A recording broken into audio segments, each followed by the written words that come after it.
Authority without witness. Most people want control over life, over money, over people, over outcomes. But they cannot control themselves.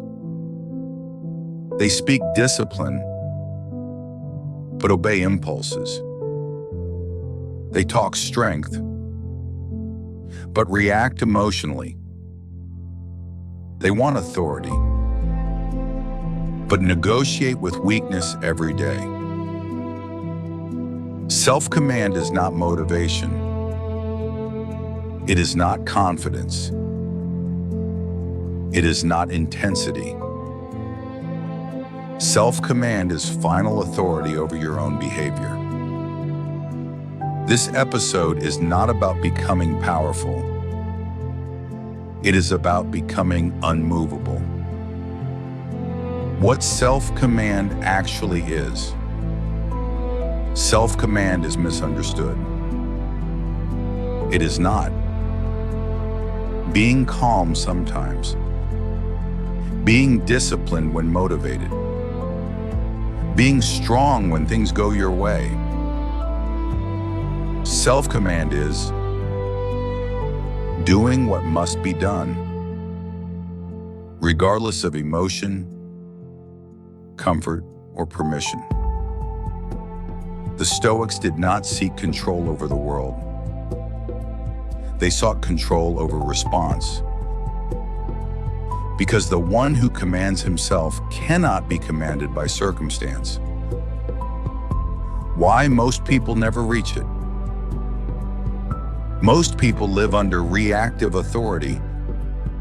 Their actions are decided by mood, fatigue, validation, fear, comfort. They believe they choose, but they obey. Obey cravings, obey pressure, obey anxiety, obey approval. Self-command begins when you notice this truth. If something inside you can overrule your principles, you are not in command. Discipline versus self-command.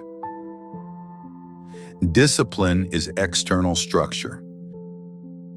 Self-command is internal law.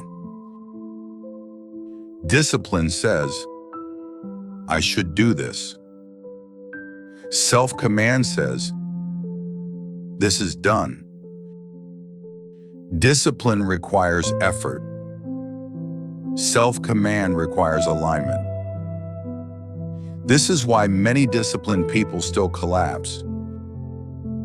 Because discipline without command eventually negotiates. Command does not. The end of emotional authority. Self-command begins when emotions lose voting power. Not suppression, not denial. Hierarchy. Emotions may speak, but they do not decide. Stoics allowed emotion to exist, but never to rule. Anger informs. Fear warns. Desire tempts. But the command decides. If emotion controls behavior, you are governed by weather. Identity becomes law.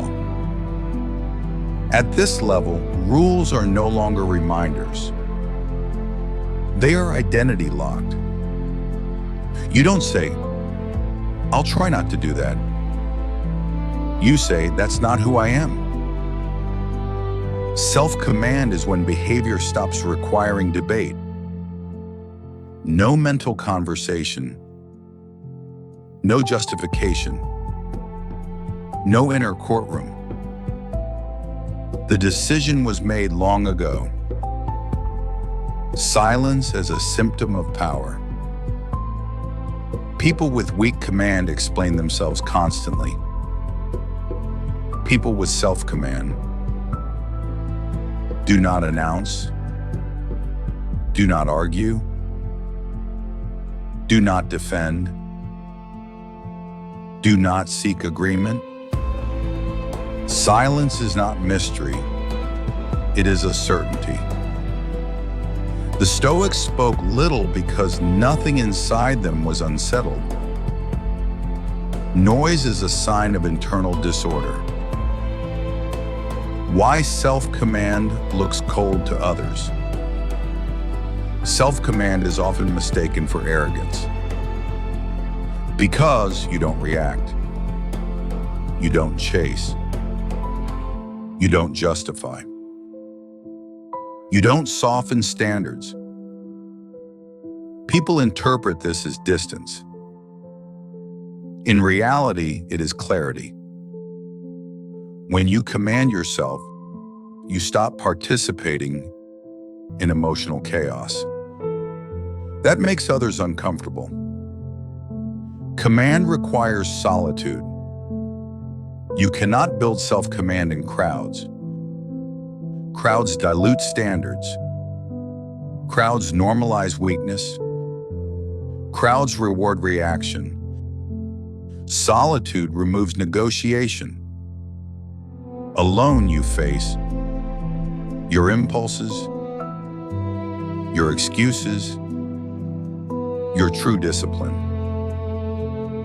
This is why solitude appears repeatedly in Stoic lives. Not loneliness, training ground, the daily enforcement. Self-command is not dramatic.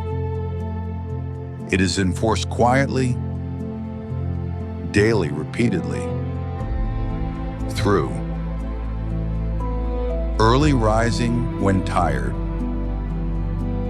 silence when provoked, restraint when tempted, consistency when bored. There is no applause. Command is invisible, but it compounds. The final line. At the highest level, life stops feeling chaotic. Not because it is easy, but because nothing inside you rebels anymore. You act without hesitation. You decide without emotion. You move without permission. Self-command is not harshness. It is peace earned through control.